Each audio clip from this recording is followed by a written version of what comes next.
Hi everybody, Steve the Amateur Historian. How y'all doing today? I brought you, I'm surprised I've never really talked about this on my channel, and a channel where I discuss history and, sometimes my connection into it some way, somehow.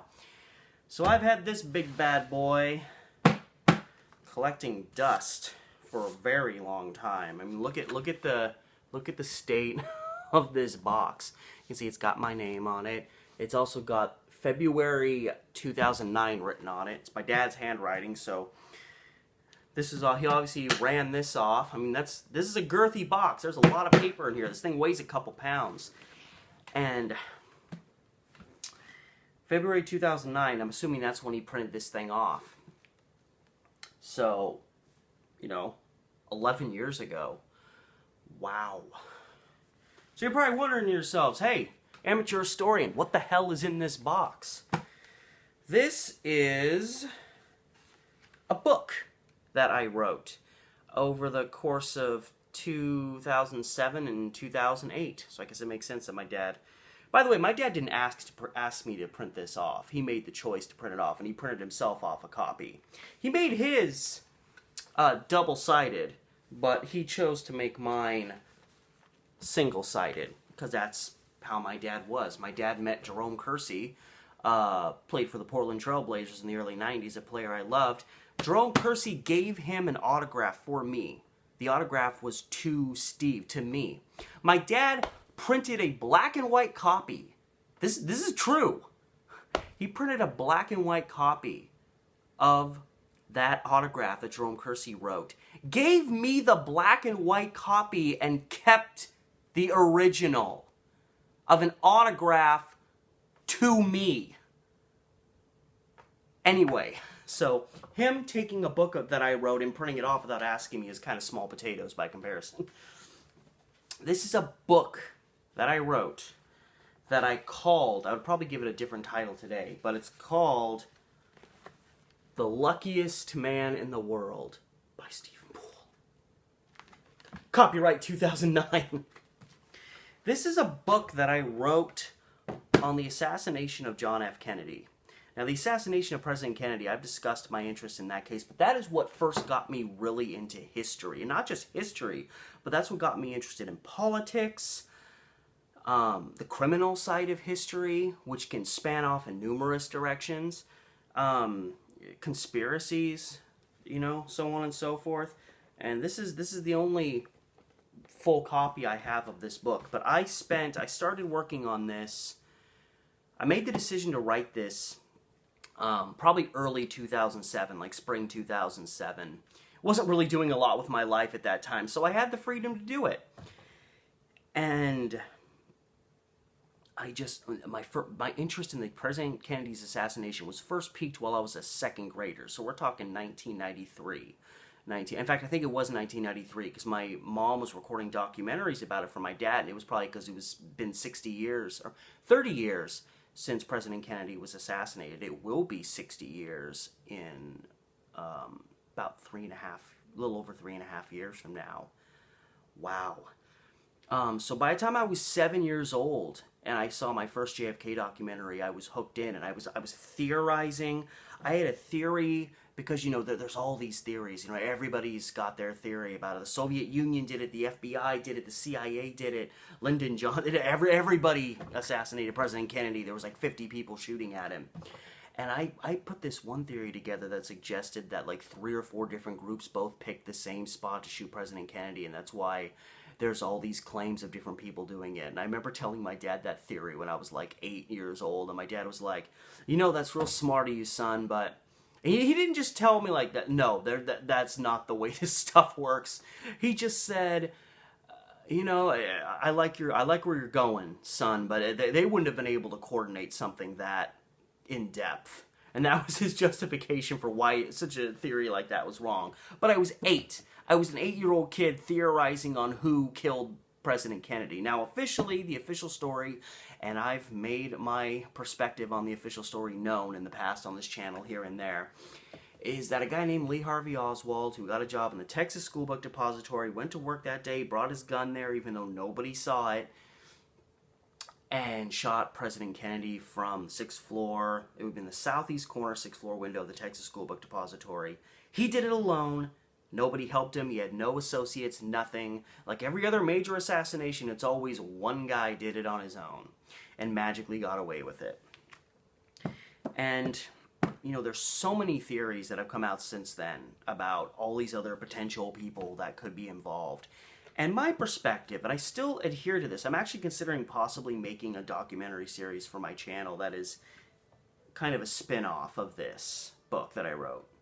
And essentially what I wanted to get at was, you know, I believe there was a conspiracy wholeheartedly. It's not even a belief anymore. Now, do I know exactly what happened? No, I don't. And you know what? Only the people that were involved with exactly what happened know. So nobody who's written books on this, who's interviewed people that say sometimes whatever the hell they want to say, nobody knows for dead certain what happened. A lot of people have said they know because they're trying to sell a story, they're trying to sell a book, or something like that. But you know, I remember, you know, I tell people there was definitely a conspiracy in the assassination of President Kennedy, and then the immediate question that follows is, oh, well, then what do you think happened? And I'm like, well, I'm not totally certain what happened.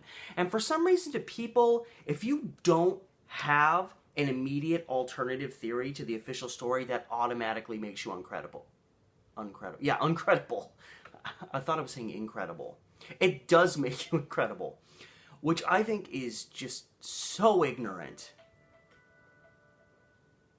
Girlfriend's calling me.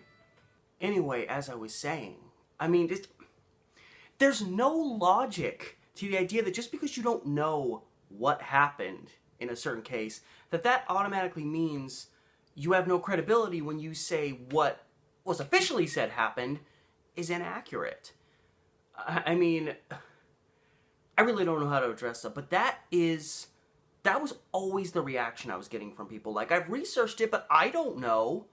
I mean, people have been researching this a lot longer than I've been alive, don't know exactly what happened. People have written much more deeply researched content than I have, don't know exactly what happened. So, what I wanted my book to get at the crux of that obnoxious situation that I would find myself coming into. It was like, okay, I think this happened. How do I explain to people that I don't need to know exactly what happened to know that what we're being told is a lie? And that is to address head on the official case against one Lee Harvey Oswald, who officially killed the president and did it alone. That is what I'm saying is inaccurate, that people kind of are like, oh, well, you don't know, so what does it matter? And, you know, there's a section, like, about, you know, Oswald's background and upbringing. There's a section about his potential ties to all these intelligence groups. I think I even have a little section about Jack Ruby, who is the guy that killed Oswald 2 days after President Kennedy was shot. But a lot of that was background build-up for the second, really, half, which is me addressing the various pieces of evidence that are tied to the case, and more importantly, tied to Oswald. All the things he would have had to have used to even come close to validating the official story about what happened. This includes the gun that he was supposed to have used, the ammunition, the rifle shells that contained said ammunition, the story that, you know, the way he snuck his rifle into his place of business was he put it in this big paper package. That's a piece of evidence I address. I cover everything, because if you can show that there's not even reasonable doubt in relation to these pieces of evidence and whether they're valid or not, there's downright proof that these individual pieces of evidence aren't relevant. And if you prove that pretty much all the pieces of evidence in relation to Lee Harvey Oswald being the assassin, if you show that you show the proof that those are irrelevant, then you don't need to know exactly what happened. You've already proved your point by saying there was a conspiracy in the claim that Lee Harvey Oswald did this and did it alone. So the focus of this is the evidence related to Lee Harvey Oswald in the assassination event. And if I do a documentary in relation to this, that will be the focus of that too, because I don't want to just do another JFK assassination documentary. Every type of assassination documentary on that event has been done. So this, it's like, if I ever really do something, I may even do it as like a multiple video series. Like each video, like I'll have like an introductory video and then little vignettes about these individual pieces of evidence that combine together as one series. But yes, that would be the focus of any kind of documentary I would do on it. Either a bigger thing or something that I would post on this channel. If I do that, it will most likely be something that I would put on this channel. But yeah, I spent probably about 5 months just gathering research. And mind you, this is 2007 gathering research. A lot of the, you couldn't just save stuff to certain places. You had to, I would go to my school and I would go to the like admissions area where they had computers there and they had a printer, and you were only supposed to print off stuff in relation to your registration. You were only supposed to print off like, school documents in relation to like your financial aid or an outline of all the classes you've taken, and it's stuff that you would actually need for school in relation to moving forward in it. And I printed out so many random pieces, but there was a lot less stuff out there on the internet back in 2007 when I was doing my research.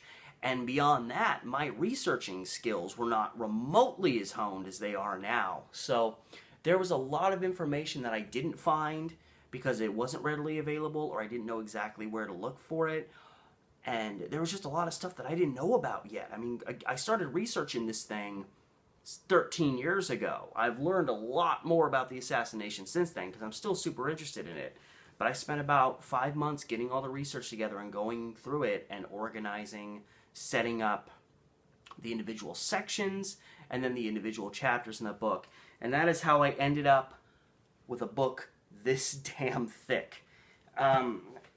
All things included, oh God, these pages aren't numbered, so I'm not going to know exactly how long this is. But this is references. So this is essentially my bibliography, because one thing, I spent, again, 5 months doing the research and about 8 months writing the book, so it took over a year to do this. I was not going to cite all of my sources. So that's another thing, is if I ever wanted to get this published, I would probably have to spend weeks just going through this and connecting the information and things I reference back to the sources I have. But just to show some validation, despite my sources not being cited, I was doing enough of that in college as it is. This alone, and this is about 10 pages, is just references I've used, which I did them, in the proper MLA format. And then this huge chunk of pages, I can't believe I actually took the time to do this, but I went through the book and I literally created an index for all the people and certain events that I reference. For every page in the book, I would mark who was referenced and then put them all in here so you can actually... The problem is, I don't have the pages in the book numbered, but I have them numbered here, so you're not going to know where to find this stuff, even with this index. But I took the time to do this for all these individuals. So I think I need to go through at least with a pen and mark the page numbers at the bottom so I can actually find this stuff. And yeah, that's the index, is the end. Now, I can't remember exactly how long this book is. I am seeing that there's a person cited as being on page 432. I'm just curious. 432. I'm just trying to passively figure out how many pages this thing is just by... I think the book is around 450 pages. I mean, well, you look at this. This is like... The references in the index, this is about 25 pages. And you see how thin that is. So, take a wild guess at how much this is. So yeah, you've got the little title page. A dedication page. Dedicated to those who refuse to sit and watch their lives be made up for them. I think I was trying to get at like to those people who don't just sit and accept whatever their government tells them. I think that's kind of what I was going towards. And then boom, you're right there with the contents. I won't spend too long on this. In fact, I'm going to actually get a little closer to you. But yeah, here's a table of contents. And yeah, the table of contents alone is almost 2 pages. And then I have a prologue, which alone is like 8 pages. But yeah, there's section 1. Section 1 is titled Assassination and Aftermath. Now, the focus of this is just, it's kind of an in-depth introduction to just everything surrounding the assassination event. So the first section is just about the shooting itself and all the things that were seen and what, supposedly happened, the evidence that was found. And then the next chapter is an analysis of the aftermath of the assassination and the killing of Lee Harvey Oswald.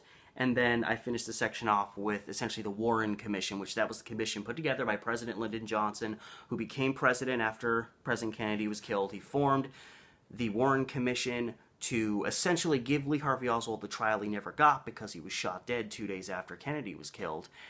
And the problem with that was the Warren Commission, and they didn't hide this. The Warren Commission openly admitted that they didn't have an objective of treating this like a trial and actually solving the crime and determining who killed the president. This was focused on determining whether Lee Harvey Oswald was guilty or not, and they absolutely had a bias, an obligation to prove that case. They essentially functioned as a prosecution staff against Lee Harvey Oswald as opposed to an investigative organization trying to figure out who murdered the President of the United States.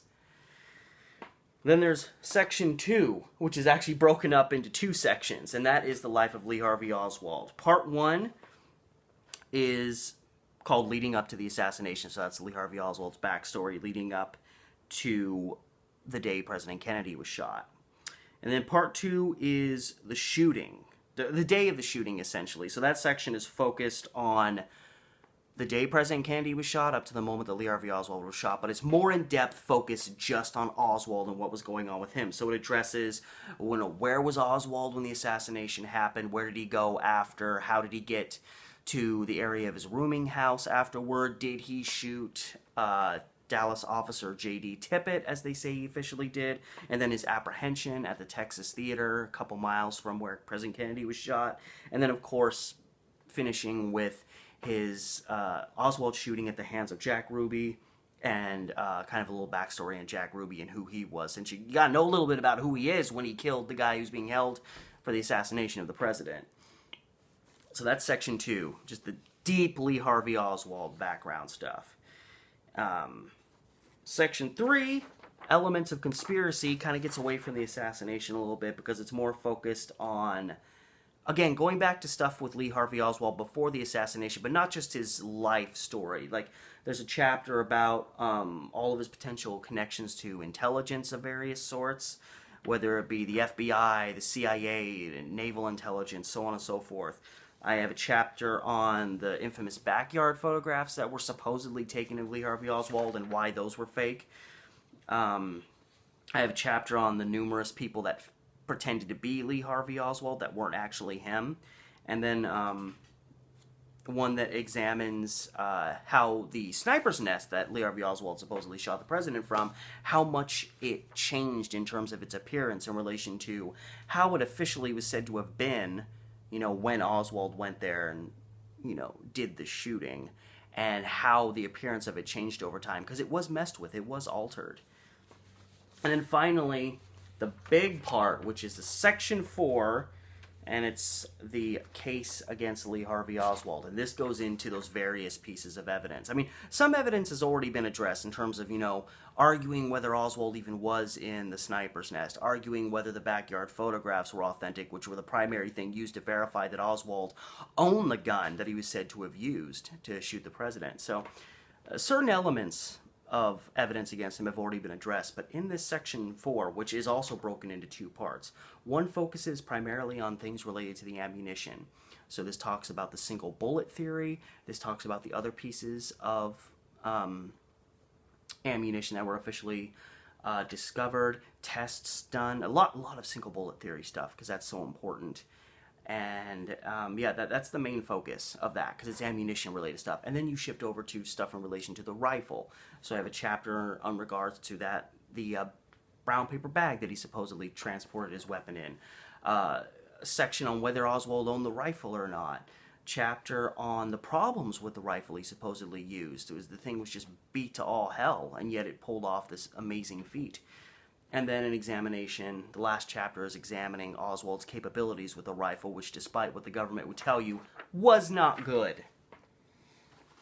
I don't know squat about guns, and I can tell you he was garbage with a rifle. So I noticed that, yeah, then I have the epilogue, finishing everything out. And I noticed the epilogue is page 439. The index I have marked as page 4. So the book itself is like exactly 450 pages. With the references and the index is probably about 475 pages roughly. So that's the structure of the book. And this is the meat of the book, which again is based on much more limited resources I had to go on because it was 2007. A lot more investigation has been done since then. A lot more pieces have been written since then. A lot more pieces that have been written by 2007 were becoming more readily available online, you know, various places. You know, I've read more books on it. I've gotten more documentaries on it. And I think I actually have a working copy of this somewhere, because obviously I typed this up in a Word document. And I'm pretty sure I've added some 15 to 20 pages of new stuff to that. But there's probably about 40, 50 pages of new stuff I would have to add, just based on what I've learned in the years since writing this. It does not want to fit back into this box. I can't blame you. This thing is so warped from time. And in addition to that, there's probably about 10, 15, 20 pages of stuff I'd want to take out that either was not quite what I thought it was or slightly altered, so on and so forth.